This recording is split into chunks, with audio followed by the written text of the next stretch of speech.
Video में आपका स्वागत है। आज हम बात करेंगे एजुकेशन लोन के जाल के बारे में। इसे निवेश कहा जाता है।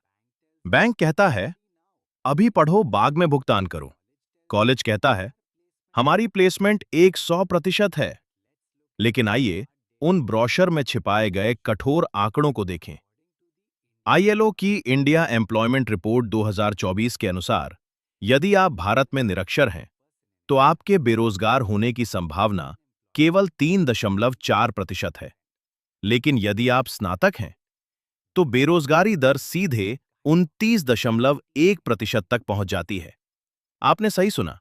आधुनिक भारत में डिग्री होना आपको उस व्यक्ति से 9 गुना अधिक बेरोजगार बना देता है जो कभी स्कूल ही नहीं गया। तो जब आप उस लोन के कागज पर हस्ताक्षर करते हैं तो वास्तव में आप दांव किस पर लगा रहे होते हैं?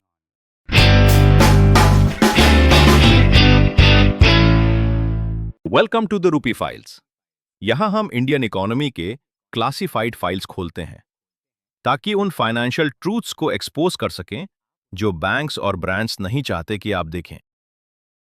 अब पैसों की बात करते हैं। जून 2024 में भारतीय रिजर्व बैंक ने एक ऐसी रिपोर्ट जारी की जो हर माता-पिता को डरा देने के लिए काफी है। जहां हाउसिंग लोन और कार लोन स्थिर हैं, वहीं एजुकेशन लोन अब सभी व्यक्तिगत ऋणों में सबसे अधिक डिफॉल्ट दर के साथ सबसे ऊपर है, 3.6%। इतने सारे छात्र लोन चुकाने में असफल क्यों हो रहे हैं? क्योंकि गणित ही टूट चुका है। 10 लाख रुपए का लोन बढ़ते बढ़ते 15 से 18 लाख रुपए हो जाता है, लेकिन शुरुआती वेतन वो पिछले 10 वर्षों से बिल्कुल नहीं बढ़ा है। सरकार का अपना आर्थिक सर्वेक्षण मानता है कि केवल 51.25% भारतीय स्नातक ही रोजगार योग्य हैं। अर्थात कॉलेज से निकलने वाला हर 2 में से 1 इंजीनियर नौकरी के लिए तैयार ही नहीं होता। लेकिन बैंक को इससे कोई फर्क नहीं पड़ता कि आप रोजगार योग्य हैं या नहीं। उन्हें सिर्फ ये देखना होता है कि आप कानूनी रूप से उत्तरदायी हैं। और अब उस खामोश कातिल की बात करते हैं जिसके बारे में कोई चेतावनी नहीं देता। Credit score. अधिकांश छात्र सोचते हैं अगर नौकरी नहीं मिली तो बाद में भुगतान कर देंगे। ये सोच गलत है। यदि आप 22 वर्ष की उम्र में अपने एजुकेशन लोन की ईएमआई चूक जाते हैं तो आप अपने सिबिल स्कोर को पूरे 30वें दशक के लिए बर्बाद कर देते हैं। भविष्य में होम लोन अस्वीकृत, कार लोन अस्वीकृत, व्यवसाय लोन असंभव। आज किया गया एक हस्ताक्षर आने वाले 15 वर्षों तक आपके पूरे वित्तीय जीवन को अपंग बना सकता है। तो आइए ईमानदारी से पूछें, इसमें जीतता कौन है? कॉलेज जीतता है, उसे शुल्क पहले ही मिल जाता है, चाहे शिक्षा की गुणवत्ता कैसी भी हो।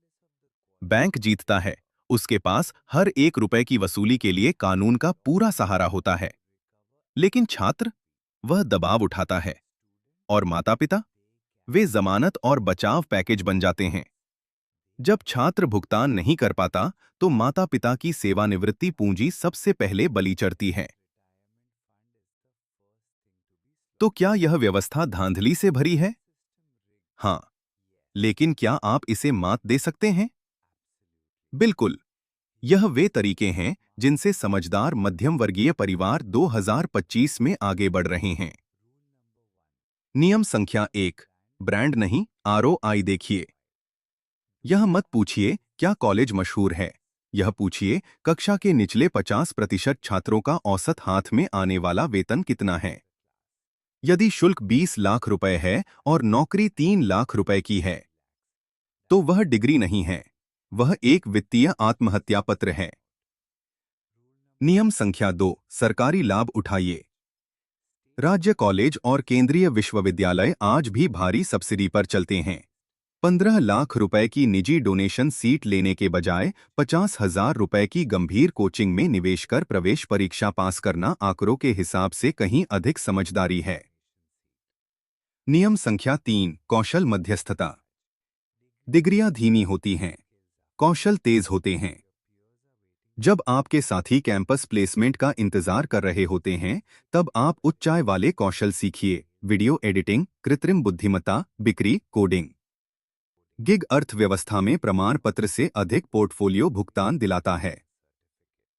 स्वतंत्रता ही लक्ष्य है। शिक्षा एक पंख होनी चाहिए, लंगर नहीं।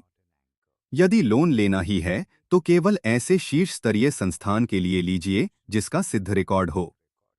लेकिन कभी भी पैसे उधार लेकर आशा न खरीदिए।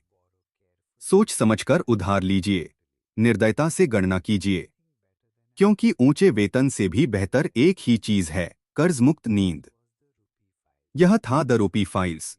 हम सिर्फ खबरें नहीं पढ़ते, हम बारीक अक्षर पढ़ते हैं। वीडियो को लाइक और शेयर करें। यदि आप अपना भविष्य सुरक्षित रखना चाहते हैं तो सब्सक्राइब करें। अगले वीडियो में फिर मिलेंगे।